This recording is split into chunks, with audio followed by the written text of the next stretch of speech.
still breathing threats and murder against the disciples of the Lord, went to the high priest and asked letters from him to the synagogues of Damascus, so that if he found any who were of the way, whether men or women, he might bring them bound to Jerusalem. And the thing about a destiny is that it's not determined by your present. You have here this zealous Jew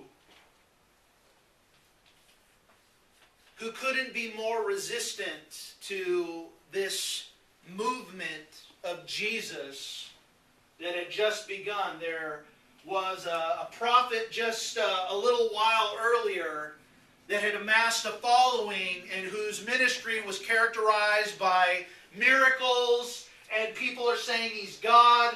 There was a controversy surrounding his death, that somehow his body was gone or stolen, as some of the people had said. You have these guys talking about him being alive.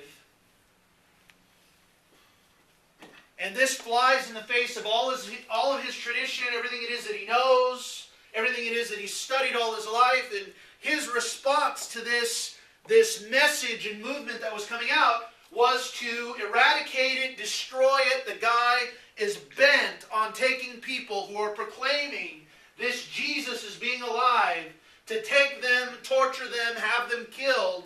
And he's gotten now permission from the religious leaders of the day, the very ones that ordered Jesus' death, to come now and finish up with his disciples and people that have been born again and have come into a living experience with him. Now he has orders and the authority to go out and capture them and bring them bound to Jerusalem and let them do as they will with them. Now a lot of people would look at this guy, and most everybody in here knows Saul becomes Paul and all the different things that take place from here. But I want you to consider his heart and his state of mind in the moment here. And it's anything but what you and I have read in the epistles that he wrote long after. They're far beyond anything that you would have ever conceived him to be. This guy couldn't be any more antithetical to what God was looking to do in his life. He was the complete opposite of what God would later have him become. And when considering a destiny, the present, my friend, does not matter. I don't care how many people have forgotten about you. I don't care how far you've been from God.